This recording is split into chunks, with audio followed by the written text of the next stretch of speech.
Alors Patrick, on se revoit.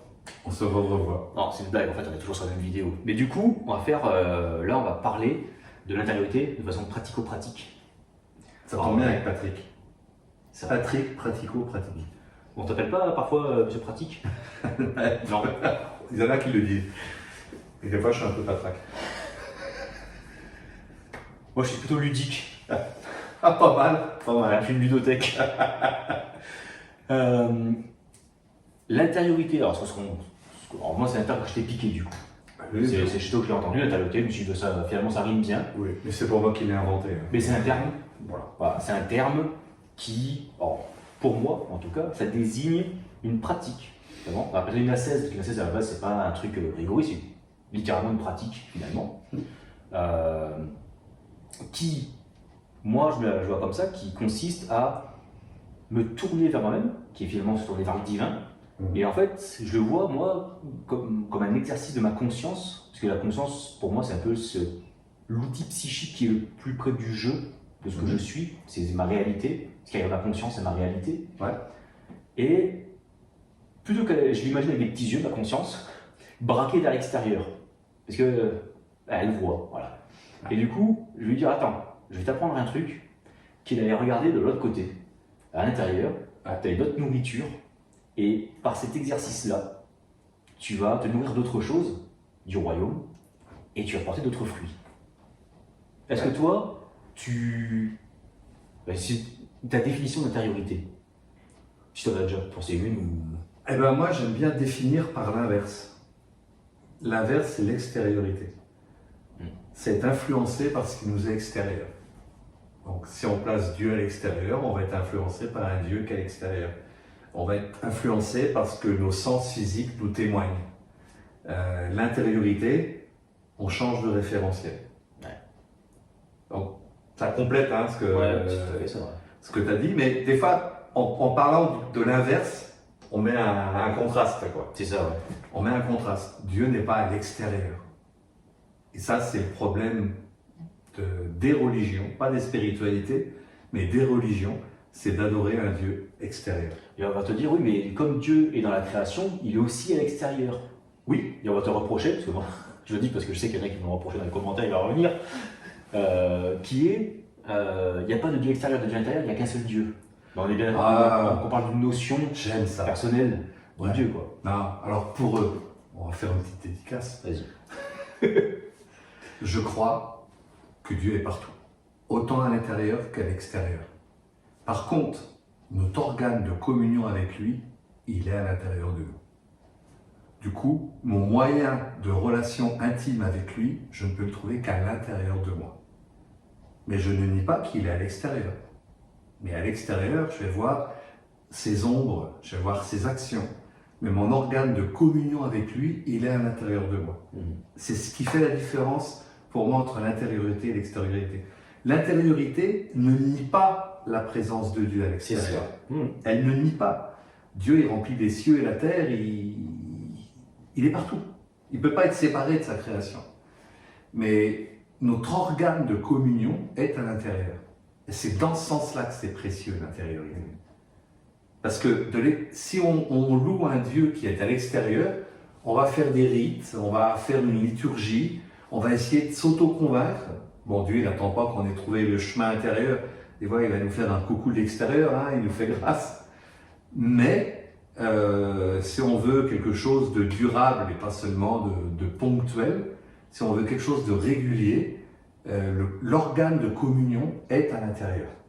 C'est dans ce sens-là que l'intériorité a toute sa valeur.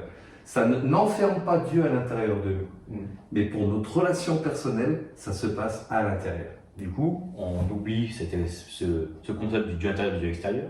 Il est partout. Il est partout. Mais on communique avec lui depuis notre intérieur. C'est ça. Et ça enlève aussi ce reproche qu'on peut faire à l'intériorité qui est de ce... Alors, pour le coup, je ne serais pas vraiment d'accord, mais la critique est que du coup, tu te divinises, tu te prends pour Dieu.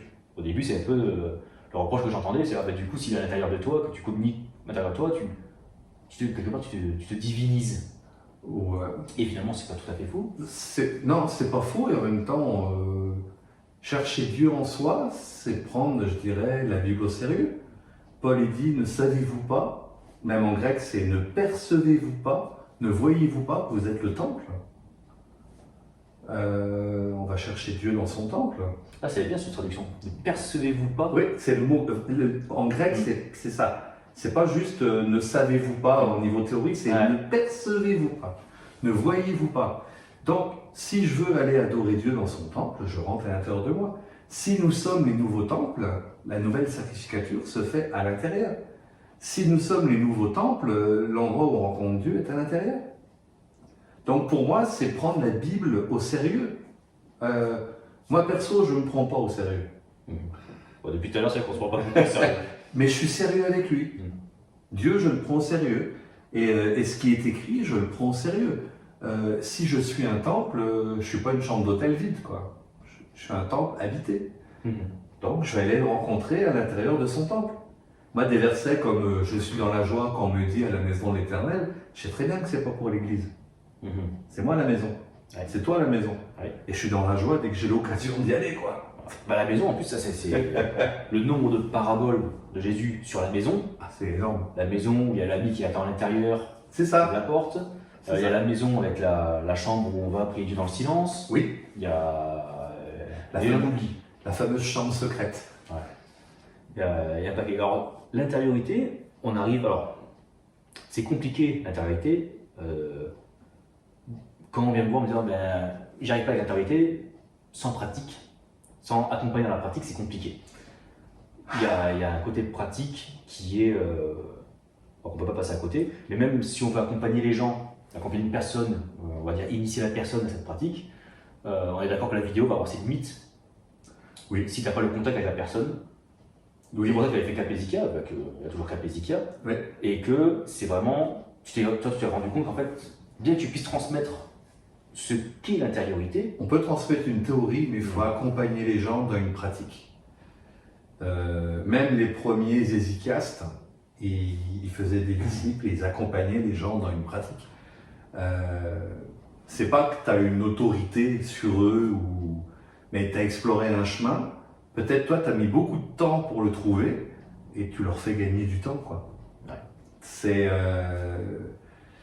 Donc, moi, je suis convaincu qu'on a besoin à la fois du cadre théorique, dans le bon sens du terme. Théorique, ça vient d'un mot qui signifie voir, hein, on montre, et aussi qu'on passe à la pratique. Donc l'avantage de Capésica, c'est qu'on a fait plusieurs ateliers pratiques, Ouais. et après avec débrief, quels défis on a rencontrés, ça a beaucoup aidé. Mais il y a plein de gens, je ne les vois pas Capésica. Je les verrai peut-être qu'une fois dans ma vie.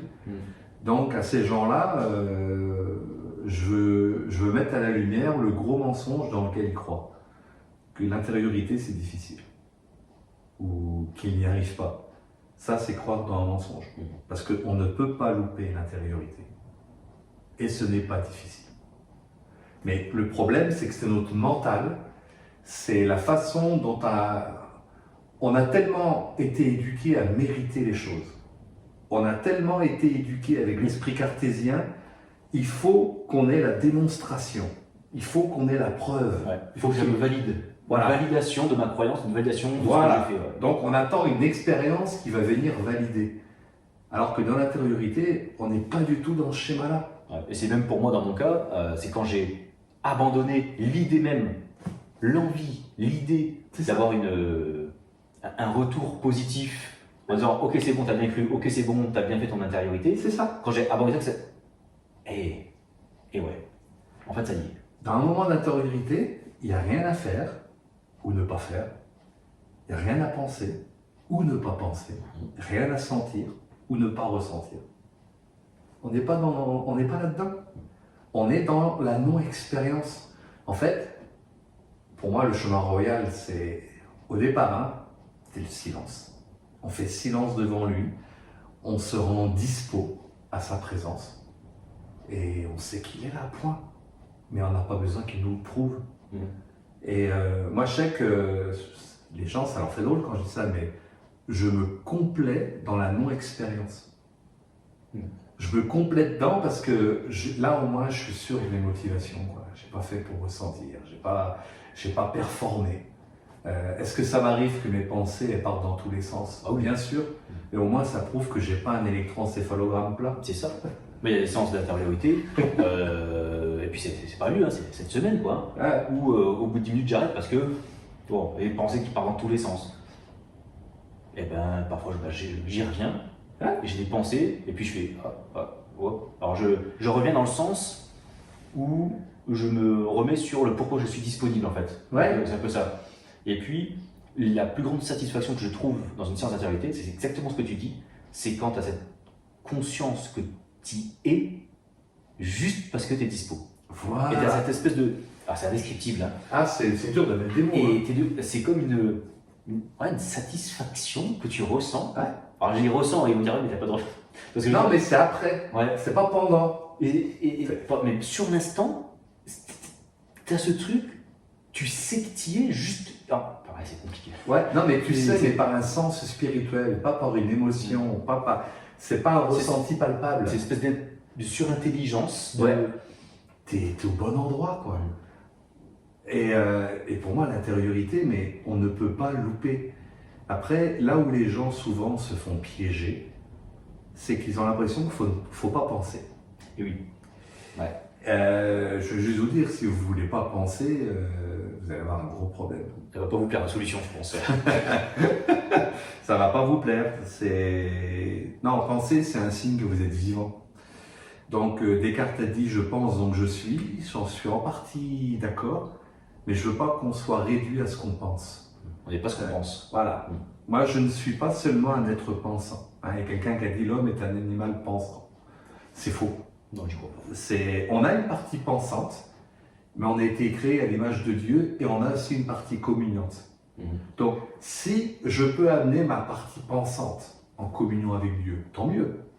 Mais si elle a décidé de s'emballer, eh ben, je m'identifie à ma partie communiante. Donc, en tâche de fond, j'ai mes pensées qui circulent, mais moi, je suis devant lui. Et là, c'est comme un lac où il n'y a même pas de vent, il n'y a pas une petite onde sur l'eau. Le ciel est reflété sur la terre, c'est nickel. Et je m'identifie à cette partie communiante de mon être. Mais je veux surtout pas m'identifier à ma partie pensante. Du coup, il y a parfois cette dépersonnification qui se fait à ce moment-là. Ouais. C'est là que tu prends comme une espèce de hauteur sur toi-même C'est ça. et tu vois ton toi divin avec Dieu, Ouais. et ton toi égotique finalement qui C'est ça. continue à ses pensées, quoi. Voilà. Et c'est pas qu'on a plusieurs personnalités, Ouais. mais on est structuré. L'être humain, c'est un être complexe. C'est Hein? c'est une mécanique complexe. Tu aimeras l'Éternel ton Dieu de toute ton âme, de toute ta force, de tout ton cœur, de toute ta pensée. Ça fait les choses. Déjà, âme, cœur, pensée. S'il donne 3 noms différents, c'est que c'est 3 choses différentes. Et pourtant, on parle d'un seul homme. Ouais. Donc, moi, je sais que de m'identifier à ma partie communiante, eh ben, waouh, je m'en fous, moi, parce que c'est vrai qu'il y a des moments dans la vie de tous les jours, il y a les soucis de la vie. Est-ce que c'est louper le but que d'avoir des soucis? Non. Mais est-ce que c'est louper le but de se faire bloquer ou priver de Dieu par les soucis? Oui. Mais d'avoir des soucis, de toute façon, dès qu'on est marié, qu'on a des enfants, qu'on a une vie professionnelle, on a plusieurs endroits susceptibles où on peut avoir des contrariétés et des soucis. Donc, moi, il y a des moments où dans ma tête, il y a plus de turbulence que dans d'autres. Mais c'est qu'en plus, quand on fait intériorité, donc ça, il y a une notion de méditation, quelque part, de prière, et il y a ce côté, cette pensée, cette croyance, ben, comme je suis en méditation, en prière, alors je vais m'élever, me mettre au-dessus du sol, et je vais être zen. Sous-entendu, l'intériorité, en fait, on en parlait tout à l'heure en off, la paix de Dieu et le stress. C'est-à-dire que alors, moi j'ai trouvé l'anxiété généralisée, donc ça s'est matérialisé d'une certaine façon pour moi. Ouais.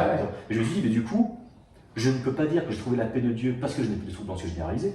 Parce qu'il n'y a personne qui est zen dans la vie. Il y a des gens comme ça qui sont des gens qui sont vachement détachés des choses par leur éducation, souvent par leur vécu. C'est des gens qui sont vachement détachés, qui sont tranquilles. Et comment ils allaient découvrir la paix de Dieu s'ils sont tranquilles? Si on les met en opposition. C'est ça. Parce que le mot paix, dans la Bible, c'est pas juste une absence de guerre ou un sentiment de bien-être. Ça, c'est la paix naturelle. Mm. La paix de Dieu, c'est autre chose. C'est une paix qui surpasse toute intelligence. Donc, c'est pas parce que. Attends, je réfléchis. Ouais. Non, mais t'imagines, Ouais. il y a des gens qui disent non, moi je suis en paix. Oui, oui. T'as pas de conflit interne. T'es en T'as paix. pas conscience de conflit interne. Ton environnement est stable. Souvent, quand dans les thérapies que l'on fait, les gens qui vont faire la thérapie, ce qui est une bonne chose pour plein de monde, Ouais. qui sauve plein de monde, je pense. Mais quand on dit j'ai enfin trouvé la paix, généralement c'est la paix de l'ego. C'est-à-dire qu'il y a plusieurs. L'ego est constitué de plusieurs individualités, Ouais. plusieurs Ouais. identités, qui sont parfois en conflit, on va pas bien. Ah et ouais. on les remet d'accord, on fait ah c'est bon, je suis en paix. Voilà. T'es en paix avec ton ego, quoi. Ouais. Mais la paix, c'est. Et quand on arrivera à un autre truc extérieur, bah boum, il faudra refaire le travail. Il faut la refaire. Donc, la paix de Dieu, elle surpasse toute intelligence. C'est cette paix-là qu'on a besoin de goûter. Hein, Jésus dit, je vous donne ma paix, non pas comme le monde la donne. Ça veut dire que c'est une autre sorte de paix. Bien sûr. C'est pas l'absence de guerre, c'est pas juste le bien-être, c'est autre chose. Surtout qu'en plus, dans le contexte qu'on avait, il y avait cette idée du Messie qui allait libérer Voilà, les gars avec les Romains. Voilà. c'est ça. Donc, on a. J'ai appris à me complaire dans la non-expérience, à m'identifier à ma partie communiante avec lui. Et j'ai commencé en août 2015. Il a frappé à la porte en janvier 2015, mais le temps que je comprenne et que je mette en pratique. Tu as eu du temps à ouvrir la porte. Hein. Alors, j'ai mis du temps. Même il fallait que je décode, hein. C'était tout nouveau pour moi. Et ben, pendant plusieurs années, je peux dire, j'ai pratiqué l'intériorité tous les jours. Même pas comme une discipline. Un plaisir, un besoin. Je dirais que depuis, là on est en... Ouais, ça fait à peu près 1 an, je ne peux plus dire que je la pratique tous les jours. Parce que maintenant, pour moi, l'intériorité n'est plus une pratique. T'es passé. C'est un état. Ouais. T'es passé une espèce d'intériorité dynamique. Voilà. Ouais. Donc j'ai besoin de mes moments où je me retrouve seul dans l'intériorité. Mais en même temps, dans mes occupations de tous les jours, dans ma vie de tous les jours, dans mon dialogue avec quelqu'un, il y a une facilité de rentrer en moi-même et d'aller chercher et de ressortir. Alors j'ai ça, et j'ai gardé ma pratique quasi quotidienne, parce que c'est bon que j'ai mais c'est très bien, mais du coup, je me moi, forme. quand je dis ça, elle est quasi quotidienne. Ouais. Mais avant, je pouvais dire, j'ai pas manqué un jour. Aujourd'hui, je peux louper 2, 3 jours. Enfin, c'est même pas louper, parce que de toute façon, j'ai été dans l'intériorité. Mais mes moments où je consacre à l'intériorité, je les garde. Hein. Ils sont trop précieux. Ils sont trop précieux. Tu as ces moments de pratique, et en même temps, tu as une espèce de. On pourrait dire ça. J'allais dire l'intériorité statique, qui est le moment, la séance, enfin, comment j'appelle ça, et l'intériorité dynamique qui se met qui prend vie, et tu développes une espèce de je sais pas si on peut dire ça comme ça, une espèce de capacité de ton. Si, c'est une capacité. À analyser, pas analyser, à percevoir, peut-être, les choses que l'on fait dans le monde matériel, parce qu'on reste une incarnation quand même, hein, on ne flotte pas que dans les airs, quoi. Ouais. Dans les situations, avoir le prisme christique, c'est-à-dire avoir ce prisme de vision de Dieu, des choses. C'est. Ça fait parfois flipper. Moi, je te dis que moi, personnellement, parfois, quand je dis on voit des choses, je vais démystifier, je vois pas des choses surnaturelles dans non, mais tu vois à travers. C'est comme un décodeur. Ton décodeur intérieur te permet de voir des choses. C'est parfois ce qu'on appelle parfois, on appelle le 6e sens, l'intuition. Voilà. Et cette espèce de chose qui se fait, et c'est vrai que c'est une espèce de le fruit de l'intériorité qui va se mettre en pratique. Et on voit beaucoup mieux. Moi je dis, dans un monde d'illusions, on n'y voit bien qu'avec les yeux du cœur en fait. Parce que nos yeux physiques, ils nous trompent. Et les yeux de la conscience qui se tournent. Voilà. C'est un peu ça. Donc, pour moi, l'intériorité, elle a développé l'écoute intérieure, le regard intérieur, le goûter intérieur, le toucher intérieur. Et oui, parce qu'une fois, j'avais fait une vidéo sur la foi, je parlais de la foi, ce qui était l'abandon des sens. C'était ça l'extériorité qui... j'analyse, je perçois les choses avec mes sens extérieurs, les 5 sens. C'est parfois penser aux 5 Maries de la Samaritaine. Et du coup, là, on arrive on va faire un 6e sens, on peut l'appeler comme ça, tu vois, mais un peu dans Ouais. dans l'idéologie populaire, parfois, Ah, comme ça. Et on m'avait dit, ah non, mais du coup, tu nies l'essence. Bah non, je suis incarné, l'essence. Mais c'est-à-dire que je ne suis plus esclave de mes sens, je vais devenir maître de mes sens. Voilà, et puis on peut les sublimer, quoi. Voilà, c'est-à-dire que je ne vais plus subir ce que perçoivent mes sens. Ouais. Par contre, mes sens vont être sublimés, Voilà. nourris par Christ. Et du coup, quand je vais recevoir les informations de l'extérieur, bah, avec un filtre ou un décodeur. Dans Ésaïe, c'est marqué « Qui est mon serviteur pour entendre plein de choses et ne pas y prêter attention ?» Ça veut dire que c'est même prophétisé du temps d'Ésaïe, c'est que on ne prend pas tout ce que nos sens nous envoient. Il y a un tri, il y a un décodage, et il y a une autre grille d'interprétation, il y a un autre référentiel. C'est, moi, la vie d'intériorité, et j'ai pu tester, hein, j'ai passé une année 2021 très difficile, je l'ai baptisé l'enfoiré. En un mot ou deux? En deux mots. L'année, l'enfoiré. Pour moi, ça a été une année terrible. Et pour en finir, eh ben, je l'ai interprété sous le prisme de l'intériorité. Et j'ai compris que la racine de mon problème était à l'intérieur, donc la solution elle était intérieure aussi. Ouais. Et j'ai trouvé la porte de sortie. C'est... Bon, j'ai mis le temps, hein, mais moi je suis pas forcément un bon élève. Je suis pas forcément un bon élève. Ouais, le micro il est bien réglé là. Écoutez, il a la tête dure. Donc. Là, c'est comme dans les gendarmes, c'est Saint-Tropez. Ouais. Bon, moi j'ai pris un coup de batte de baseball, donc c'est fêlé, ça sonne un peu plus quoi. Ouais. Bah, je vais éviter de le prendre, je vais laisser ce son là.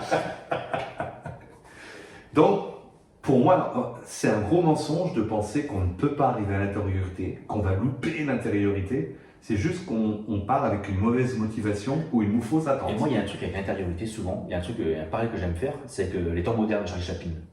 Tu as déjà vu ce film? Ouais. Il est sur sa chaîne de montage, et son but c'est de serrer les écrous. Ouais. Et il serre, et il serre. Et arrive l'heure de la pause. Et là, il y a le grand gaillard qui le prend à côté, qui le soulève. Il est tellement habitué à serrer ses écrous que même pendant sa pause, il a gardé le geste. C'est ça. Et pour moi, l'intériorité pour rentrer dedans, c'est ça. C'est ça. C'est arriver à se défaire d'une habitude, enfin d'une habitude. Ah, c'est une addiction presque. C'est ça. C'est une habitude, une addiction. Ouais. Et c'est ça l'intériorité. Il enlève Charlie Chaplin de la chaîne de montage et il continue à faire le mouvement pour serrer le mouvement alors qu'il n'y a plus de mouvement à serrer. Et dans l'intériorité, en fait, tu te reprogrammes quoi, quelque part. Ouais. Ou tu te laisses reprogrammer. J'aime mieux encore ça. C'est même pas nous l'acteur. Tu te laisses reprogrammer. Et puis, une notion qui est vraiment importante dans l'intériorité, c'est que nous y sommes attendus, on s'y invite pas. On est attendu, donc on ne va pas venir déranger celui qui nous habite, il nous attend. Nul ne vient à moi si le Père me l'appelle. Voilà. Et pour moi, ça, c'est une notion de savoir que je ne le dérange pas, il ne faut pas un visa en 3 exemplaires où il n'y a pas un horaire respecté.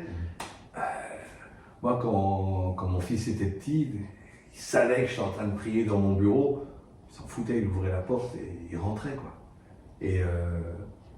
Mais il avait pas besoin d'un visa pour venir voir son père, quoi.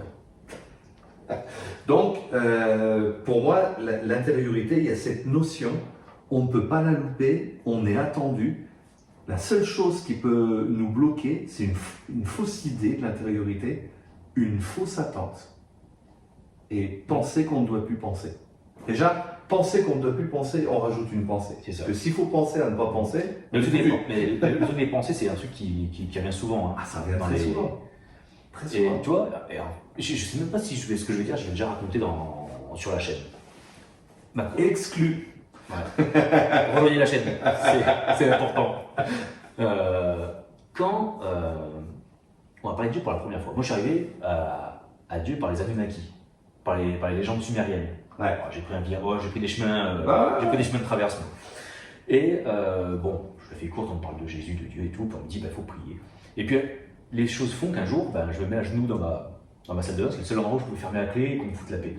Donc je me mets dans ma salle de bain, je ferme la clé, je me mets dans mes doigts, j'ai fait comme dans les films. On parle de Jésus, Jésus chrétien, comment ils font? Ils se mettent à genoux, puis ils mettent les mains comme ça, Ouais. tu y vas avec ton truc.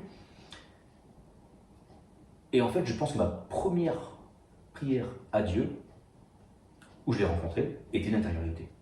C'est ça que j'ai rien dit. En fait, je me suis mis au-dessus de ma baignoire. Alors, la veille, bon, on va démystifier le truc quand même.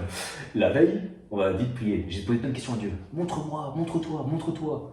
Tu vois, montre-toi. Ouais. Et quand j'ai dit ça à ma collègue, elle m'a dit non, c'est pas comme ça que ça marche avec Dieu, il faut avoir la foi. Et puis, il faut se jeter comme si il y avait un filet, tu vois, jeter dans le vide. C'est pour ça que tu te mets comme ça. C'est ça, prêt à plonger. Voilà, je me suis pas mis en maillot de bain. Et le truc, c'est qu'effectivement, donc, j'y vais et je ne sais pas quoi dire à ce moment-là. C'est-à-dire que mes pensées deviennent de la bouillie, c'est-à-dire que mon intellect devient de la bouillie, je n'arrive plus à penser, je n'arrive plus à rien faire. J'ai des flashs, bon, c'est un peu brouillon qui se passe, je me mets à pleurer. Et en fait, quand tu vas parler de reprogrammation, la première pensée qui m'est venue après derrière, c'est je ne pourrais plus faire comme si Dieu n'existait pas. Et j'ai eu l'impression, et quand j'ai terminé de ça au tout début, ma première image que j'ai eue, c'est que c'est comme s'il m'avait mis une clé USB dans la narine, dans l'oreille, et qu'il avait envoyé un programme, et le programme est rentré, je ne peux plus faire comme avant, enfin, je peux plus revenir. Il n'y a pas eu de sauvegarde, je peux pas faire un backup. Je peux pas récupérer. Tant mieux. Ouais, tant mieux. Et je peux pas, j'avais pas une restauration où je peux sauter et revenir en arrière en fait. Waouh. Ouais. Et l'intériorité, c'est vraiment. Ah ouais. Même si on peut s'approcher de Dieu de plein de façons maladroites, aussi maladroite soit-elle, il nous attend, donc il est là. Et il prendra même les gens les plus bizarres qui arriveraient en roulade, ou qui arriveraient par la fenêtre, qui arriveraient par. Ça, il n'y a pas de problème. Et du coup, on va me dire, bah tiens, par exemple, fenêtre. Il y a ceux qui passent par la porte, et il y a les voleurs qui passent par la fenêtre. Ouais. Et on pourrait dire, mais du coup, comment je sais, moi, parce que souvent on me dit, oui, mais il faut d'abord croire quand même en Dieu pour faire l'intériorité, que moi, l'intériorité, je l'ouvre la pratique à tout le monde en fait. Ouais. Et on pourrait être accusé, bon, il n'y a plus de tribunaux, d'inquisition, ça va, on est plus tranquille, mais de dire, ouais, mais si tu présentes ça, l'intériorité, à quelqu'un qui ne croit pas en Dieu, souvent, parce que croyance en Dieu, ça veut dire croyance chrétienne, avec le dogme chrétien, la personne, elle peut se retrouver perdue à l'intérieur d'elle-même, sans Dieu, et du coup, c'est un peu comme le voleur qui arrive dans le royaume par la fenêtre. Ouais. Alors, je pense pas que la parabole elle parle de ça en réalité. Hein. Ouais. Mais on va nous le dire. On va nous le dire. Alors, personnellement, je crois que l'intériorité dite laïque a ses limites. Elle a ses limites. Et en même temps, pour avoir eu des noms labellisés chrétiens à Capézica, à la fin de la semaine, ils rencontrent Christ.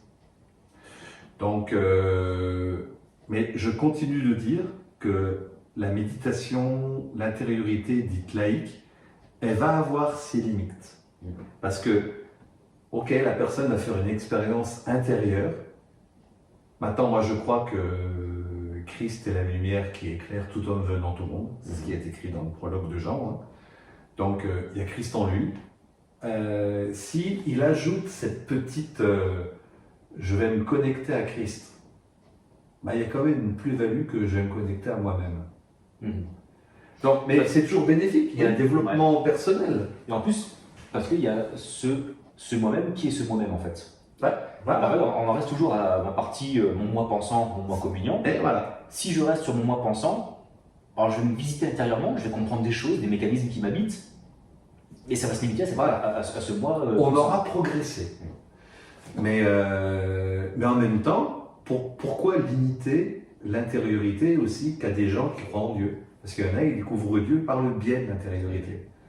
Donc, et après tout, on ne va pas limiter Dieu. Rien lui est impossible. C'est gonflé quand même. Non, mais rien lui est impossible. Donc, moi, je ne vois pas de problème. Je sais pertinemment que de présenter l'intériorité dite laïque, ou de la méditation laïque, c'est ni plus ni moins du développement personnel. Oui, c'est ça. Ça va faire du bien. Pour moi, c'est déjà bien. C'est déjà ça se prie, quoi. Mais on n'a pas une garantie que Dieu va se révéler. Et par contre, à l'inverse, on n'a pas la certitude qu'il ne va pas se révéler. Donc c'est tout bénef. C'est tout bénef. Et moi, en tout cas, j'animerai jamais un stage d'intériorité sans parler de Dieu. Moi, je préviens, j'annonce la couleur tout de suite. Moi, Dieu, le christianisme, la Bible, ça a été ma porte d'entrée vers la spiritualité. Arrête, t'empêche finalement de redéfinir, si tu veux, ta perception, voilà. ce que tu mets derrière Dieu finalement. Exactement. Et de voir que c'est bien plus profond, bien plus large, bien Oh plus là. fou que ce qu'on a pu en faire, c'est un mec barbu dans les nuages, Ah, ou une espèce de, ou une espèce d'esprit au sens psychique et pas souffle parfois, ouais. une espèce d'intelligence, une seule intelligence, parfois un peu personnifiée, Ouais. qui viendra avec ses lois et qui dit ah bah ça ok, ça c'est pas ok. Quoi. De toute façon, dès l'instant où on va donner une définition, si on part du principe qu'il a le nom au-dessus de tout nom, on est en dessous. Et puis dès l'instant où on va mettre des mots pour essayer de définir Dieu, les mots ont une définition. Des définitions pour définir l'indéfinissable. Il y a un truc Nommé qui va pour pas. nommable. Voilà. Ouais. Il y a un truc qui va pas. Moi j'aime beaucoup, hein, c'est les soufis qui disent ça. C'est, alors, quand ils disent Dieu, ils disent Allah. Moi, ça ne pose aucun problème parce que quand Jésus disait Dieu, il disait Allah en araméen. Donc, moi, ça ne pose aucun problème. Et ils disent Allah peut avoir tous les noms, mais il ne peut être nommé par aucun. Ça veut dire que, en fait, quand on dit Dieu est mon berger, on définit un bénéfice qu'on a reçu de lui. Et on ne peut pas le réduire à ça. Ouais. Je vais même aller plus loin. Est-ce que Dieu est seulement Père? Non. C'est juste dans notre relationnel avec lui. Mais il est plus que ça. C'est pour ça qu'on ne peut pas le définir. On ne peut pas le définir. On peut définir ce qu'on vit avec lui. Donc, ça va donner des noms. Des facettes qu'on expérimente de lui. Voilà, celui qui me guérit, celui qui pourvoit, il est ma paix. Mais Bon. est-ce qu'il est que ça? Non. Et puis même du coup, au niveau de ce qu'on avait appelé l'Église, ou l'ensemble des croyants, mais l'ensemble des expérimentateurs finalement du divin, de Dieu, parfois, du coup, on a ces facettes-là qui vont se faire chez les gens. Donc, c'est-à-dire il y a un seul Dieu, mais chacun va avoir son Dieu. Ouais. Et parfois, il y a ce slogan que j'ai entendu comme moi, c'est-à-dire qu'on reproche de te faire un Dieu à ton image. Ah, tu te fais un Dieu à ton image, c'est-à-dire que tu te fais avec ton propre Dieu. En même temps, j'ai envie de te dire, j'ai pas le choix.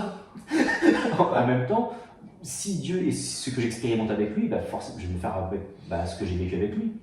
Et c'est parfois comme dans une fratrie, tu as 3 enfants, il y a un seul père, mais t'en as un qui ne travaille pas beaucoup à l'école, il se prend souvent des tartes pour bosser à l'école. Je veux dire, moi j'ai un père tarteur. Il y en a un qui dit, moi je travaille très bien à l'école et j'ai souvent des récompenses, j'ai un père qui récompense. Et en fait, c'est tous le même père, qui a le même amour pour chacun des enfants, mais qui en fonction de ce qu'il veut pour ses enfants, va agir de façon différente, et s'exprimer de façon différente. Et chacun enfant va te dire, moi mon père il est plus comme ça. Ah non, moi il est plus comme ça. Ouais. Mais toi, dans l'Ancien Testament, il y a quand Dieu se présente à Moïse, il ne lui dit pas « Je suis le Dieu d'Abraham, d'Isaac et de Jacob ». Il dit « Je suis le Dieu d'Abraham, le Dieu d'Isaac et le Dieu de Jacob ». Parce que les 3 ont vécu quelque chose de différent avec Dieu. Tu aurais demandé la définition aux 3, ils auraient donné une définition différente. Donc,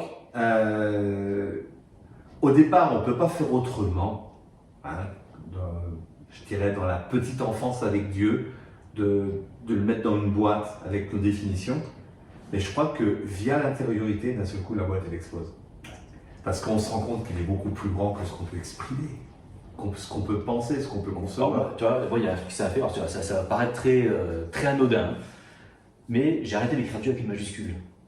Alors ça peut paraître très anodin ou très blasphématoire pour certains, mais du coup, j'écrivais Dieu dans les textes que je fais, dans les commentaires que je peux écrire, et je me suis dit, mais je me contredis, je sais que c'est pas son nom. Si je prends la grammaire académique française qui consacre la majuscule au nom propre, pourquoi? Alors, elle n'a pas besoin d'être une majuscule majestative. Ça sert à rien. Une belle lettrine. Il y a plusieurs choses. Il y a ceux qui écrivent Dieu avec un D majuscule, il y a ceux qui écrivent Dieu en mettant un point derrière le D, pour faire un peu hébraïque. C'est ça. Alors que Dieu n'est pas son nom, de toute façon. Il s'appelle ni Dieu ni Seigneur. Ni Adonai, ni... Et c'est fou parce que Dieu et Seigneur, c'est les 2 mots qui sont plus employés dans la prière par les chrétiens. Alors j'ai le Seigneur qui était à fond. En écoutant ta prière, je saurais de quelle branche chrétienne tu es. Oui.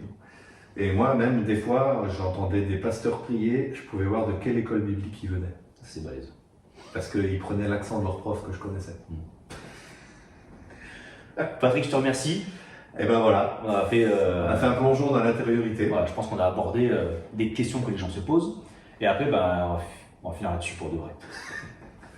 C'est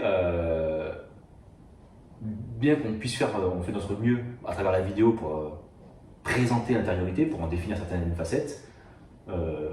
S'il y a des gens qui veulent pratiquer, qui se sentent appelés, c'est-à-dire qu'à l'intérieur, ils sentent qu'il y a cet appel, ils savent quelque part que c'est là-dessus. L'accompagnement pratique, est-ce que tu penses qu'on peut quand même... Est-ce que toi d'ailleurs, du coup, tu as dû aller chercher de la pratique chez quelqu'un d'autre ou c'est un truc que tu as réussi à lire ou à décrypter et Malheureusement, alors je ne dis pas que je suis le premier, parce que l'histoire montre qu'il y en a eu plein avant moi. Le problème, c'est que je venais d'un milieu qui était ignorant que ça existait avant. Ouais. Et tout ce que j'ai trouvé quand Dieu a commencé à me parler d'intériorité, il y avait des choses, mais il fallait toujours faire un tri. Parce qu'il y avait aussi une teinte religieuse. Bah, dans toutes les, ouais, quand tu prends l'oraison de l'hésicasme, bah, Voilà. tu trouves plein de choses super dedans. Oui. Tu as quand même un sacré emballage religieux autour. Il y a un sacré emballage, des fois de culpabilité, des fois d'œuvre, des fois même des encouragements à ne plus penser. Et du coup, je ne m'y retrouvais pas. Donc en fait, moi ce que j'ai appris, c'est en reméditant les textes et puis en me plongeant. Parce que, bien sûr, j'ai lu Madame Guyon, j'ai lu Thérèse d'Avila, mais je ne pouvais pas concevoir que j'avais besoin, entre guillemets, de me flageller. Mon péché, il était traité. Oui.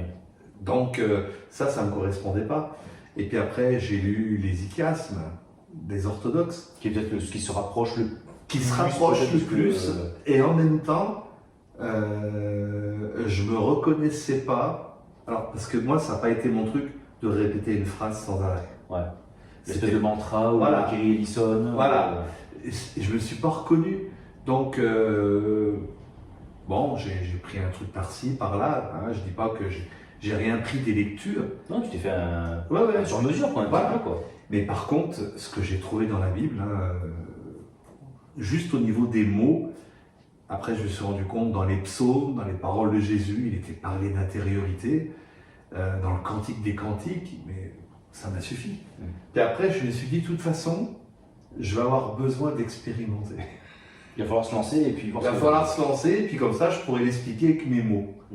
Et comme, alors il y en a qui me le reprochent, moi je trouve ça un avantage, je ne suis pas coincé par un système ou une manière de penser.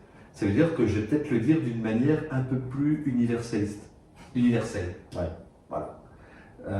Et comme je ne suis pas un universitaire, je n'ai pas un langage compliqué, je vais le dire d'une manière simple.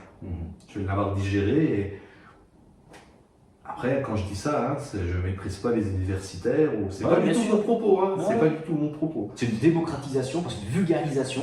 C'est ça. Finalement. Et on sait que parfois les vulgarisateurs, c'est pas forcément les potes des académiciens, parce que voilà. Une espèce de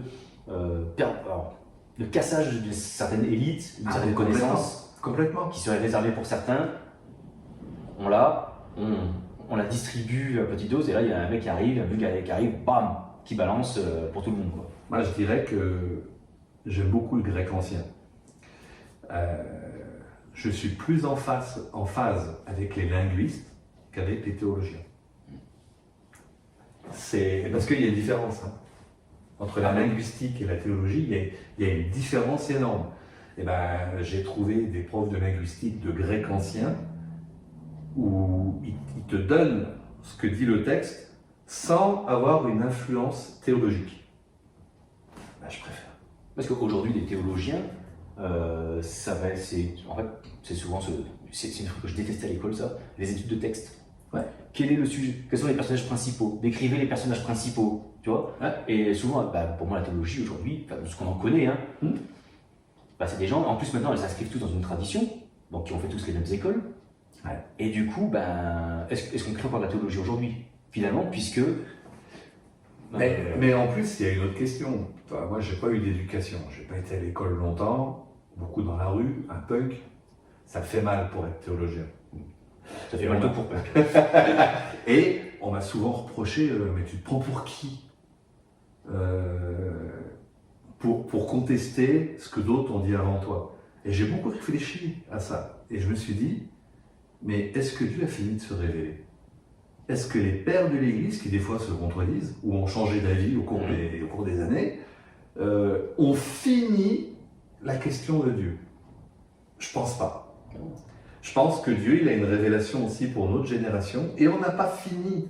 On n'a pas fini d'apprendre à le connaître. On va pas en faire le tour, mais on n'a pas fini. Et moi, pour moi, la théologie, c'est connaître Dieu, c'est pas fouiller les archives spirituelles. D'ailleurs, il y a un terme que j'ai perdu. À Capésia, tu n'avais pas inventé un terme pour lier justement la partie théologique et en même temps expérimentation du vivant de Dieu. Oui, mais j'avais parlé de... Attends, parce que là on remonte, hein, puis avec le Covid, ça fait longtemps que j'ai ouvert le dossier archives là. Je cherche dans mes archives. Ce qu'on a appelé théologie, souvent c'était de la graphéologie. C'est une connaissance des Écritures ou de la paradosiologie, une connaissance de la tradition. Mais c'est pas une connaissance de Dieu. De toute façon, Jésus dit lui-même, vous avez abandonné la parole de Dieu, le commandement de Dieu au profit de votre tradition. Donc, moi, je suis un fan de l'histoire. Donc, j'ai beaucoup lu les pères de l'Église. Je continue, hein, les pères latins, les pères grecs. C'est une passion. Mais je me rends compte que Dieu continue à se révéler. Il continue. Donc, si c'était révélé à l'époque, il faudrait comprendre Dieu qu'à travers un prisme culturel ancien, sociologique ancien. Voilà. C'est-à-dire qu'aujourd'hui, en fait, on ne pourrait plus l'intégrer dans nos sociétés avec nos compréhensions du monde actuel. C'est ça. En plus, les langues ont évolué. Donc, même nos Bibles, elles auraient besoin d'un... Pour redéfinir un mot, on a des mots, par exemple, le logos, qui, selon l'époque à laquelle on a utilisé ce terme-là, il ne veut pas dire forcément la même chose. Ah, exactement. Ah, puis il y a un truc tout bête. Hein, dans les vieilles Bibles françaises, 1 Corinthiens 13, c'est traduit par la charité. Et après, dans les Bibles plus modernes, c'est traduit par l'amour. Ça traduit un même mot, agapé. Tout le monde est d'accord pour qu'on dise qu'il y a une différence entre faire la charité et faire l'amour, quoi. Ouais. Ça fait drôle de faire la charité. Mais non, mais... le prendre. Bon, l'un n'empêche pas l'autre. Mais... non, mais ce que je veux dire, c'est... On voit que le mot, il a vieilli, le mot charité. Avant, il voulait dire amour. Et le mot a vieilli. Et il y a peut-être des mots où nous, notre compréhension, elle a vieilli, elle a besoin d'être rafraîchie. Donc, c'est juste dans ce sens-là. Mais je bénis les universitaires. Il n'y a pas de problème. J'ai pas de problème avec ça. Je ne sais pas s'ils sont beaucoup nombreux à aller voir. Ouais, non, mais je ne suis pas contre les gens qui réfléchissent et qui ont un cerveau. Non, parce que moi, il y a des chaînes que j'aime beaucoup. Je ne sais pas si tu connais, moi, il y en a un que David Vincent, qui déjà, il est vachement calé, c'est un universitaire d'ailleurs, sur l'histoire des religions. Et même si ce n'est pas des choses, personnellement pour moi, qui viennent me parler de Dieu, parce que je le vis dans l'intériorité, dans l'expérience vivante, par contre, j'apprends des choses qui me font comprendre pourquoi certaines personnes ont pu dire ça à cette époque-là. Complètement. Pourquoi on l'a utilisé ici. Pourquoi ces gens-là ont fait ça derrière. Et du coup, il y a une explication qui remet en contexte, et moi je trouve que c'est vachement enrichissant. Ah, mais c'est super. Et heureusement qu'on a des gens comme ça qui creusent et qui on a besoin de tout le monde. Des choses. On a besoin de tout le monde. Donc, et il a besoin de tout le monde. Donc, il n'y a pas de souci. Mais l'intériorité, c'est bien d'en parler, c'est bien de conceptualiser, c'est encore mieux de la vivre. Ça se pratique, ça se fait, voilà. Ça se vit, c'est parce que sinon, ça nous fait une belle jambe. On devient des intérioristes, puis on va ouvrir l'église de l'intériorisme. Ouais. Puis devant tout le monde, on va parler d'intériorité, puis quand on est tout seul, on va prier un Dieu qui est dans les cieux. Alors ce serait dommage. Ça serait dommage, oui, mais bon. Le risque n'est pas écarté, quoi. Le risque n'est pas écarté, parce que entre ce que l'on dit et ce que l'on croit au plus profond, entre ce que l'on dit et le réflexe qu'on a devant les circonstances, des fois il y a un décalage. Assez vite fait, on parle d'intériorité, tiens, ça serait bien qu'on se réunisse de temps en temps pour en reparler entre nous, et puis d'une génération à une génération, tu passes dans 50 ans, t'as un mec sur derrière un pupitre, qui parle d'intériorité, avec 50 personnes qui l'écoutent pendant 1h30, quoi. C'est ça. Et on en revient dans ce système où... Et on revient dans le vieux schéma. Donc... rien n'est jamais acquis. Non. Il faut toujours... Non, mais il faut écouter. Un texte qui ne parle pas d'intériorité à l'origine, mais que moi je mets dans l'intériorité, c'est venez et goûtez combien l'Éternel est beau. Parce que là, on va vraiment le goûter, quoi. Avec l'essence spirituelle. Et l'essence sublimée, quoi. Mais alors, il y en a qui vont dire, ah, tu viens de te contredire. Tu as dit venez et goûtez. Tout à l'heure, tu as dit, il n'y a pas d'expérience. Oui. Non, c'est pas pendant qu'on va goûter. Non. Mais après un bout de chemin, tu te retournes et là, tu as goûté, tu dis, waouh, il y a un bout de chemin qui a été fait. J'ai changé, je vois plus les choses de la même manière. En plus, l'essence, paf. Si je reste dans mon. Pour finir, deuxième fois, à 20 minutes d'écart. Dieu travaille en moi, il vient en moi. Et puis, notre conscience, il n'y a pas des niveaux de conscience, mais il y a la conscience profonde et il y a celle de surface. Ouais. Voilà. Et parfois, il va mettre des choses en nous qu'on ne va pas percevoir, donc qui vont passer, mais elles vont s'incarner. Et c'est par exemple, je vais pratiquer quelque chose d'autre. Quand je dis pratiquer, je vais avoir une autre habitude, ou une habitude qui disparaît, quelque chose comme ça. Et c'est mes sens qui vont se rendre compte, oh, je fais plus ça. Et c'est mes sens sublimés qui vont m'informer. Et c'est là que je vais goûter Dieu. C'est ça. Moi, la chose que j'ai constatée avec l'intériorité, et je ne me suis pas forcé, je ne me suis pas discipliné, j'ai abandonné le jugement des gens. Je suis rentré dans le non-jugement. Et personne ne m'avait dit que ça allait porter ça comme fruit. Donc je ne me suis pas programmé pour ça. Je ne suis pas forcé à changer mon regard. Il a changé tout seul. Et c'est un fruit direct. Ça vient, Par où c'est rentré, j'en sais rien. Je sais quand, c'est pendant l'intériorité, mais comment après, j'en suis arrivé au point où je ne peux même pas dire le jour où ça s'est fait. Mais aujourd'hui, je constate. Je suis dans le non-jugement. Alors qu'avant, c'était pas un œil, c'était un scanner. Ils n'ont pas embauché à Roissy pour faire les valises. Ouais, non, c'était... Donc, ça, c'est un fruit concret. Ouais. Et pourtant, on ne m'avait pas dit que ça allait venir. Et tu constates d'un seul coup, tu es devant les gens, tiens, avant, je l'aurais condamné, je l'aurais jugé. Et là, non, j'ai de l'amour. Et je me rends compte, c'est pas mon naturel. Enfin, c'est devenu mon naturel, mais c'est pas mon naturel d'origine. Ou c'est redevenu ton naturel. Voilà, ouais, la couche de superficialité, elle a été enlevée. Ah, il manie bien la truelle, hein, c'était la partie portugaise. On va se faire plein d'amis. Mais bon, on a fait le tour. Enfin, le tour, non, on l'a pas fait. Mais on a fait notre mieux. Ouais. On a fait notre mieux. Et puis voilà, est-ce qu'il y aura du Capéziquet ou pas? Oui. Ouais. Alors, j'ai pas la date précise. Enfin, si, mais moi, je suis pas bon pour les dates. Mais je crois que c'est octobre. D'accord. En octobre, on a un Capéziquet. Donc, il y aura le formulaire comme tu faisais sur le site. Oui. Je vais bientôt le mettre en ligne. Ça ne sert à rien de venir tout de suite, mais dans les prochaines semaines, il y aura les inscriptions. Je préviens d'avance, il va rester peu de place parce qu'il y a beaucoup de gens qui sont en attente. C'est à cause du Covid, on en a annulé plusieurs. Mais on va reprendre le rythme, parce que c'est trop bon le fruit. Voilà, puis même, c'est un moment privilégié. Ah oui, c'est franchement sympa, quoi. Et après, donc ça sera dans la Drôme, dans la région. Et puis, ceux qui sont plus près de la mer, voilà, je ferai les ateliers d'intériorité. Alors, c'est sur une journée, c'est notre approche.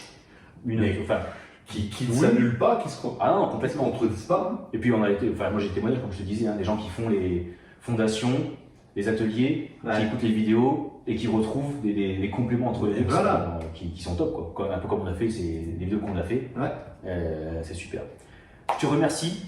Bah écoute, c'est un goût d'Orviasie déjà. Moi j'ai bien aimé l'expérience. On refera, écoute, pas de soucis. Hein. Et puis à la prochaine. À la prochaine à vous aussi. Ouais. Et puis c'est bientôt l'heure de l'apéro en plus. Ah bah ouais, en plus. Bon bah on a autre chose à faire. Non, allez. Au revoir.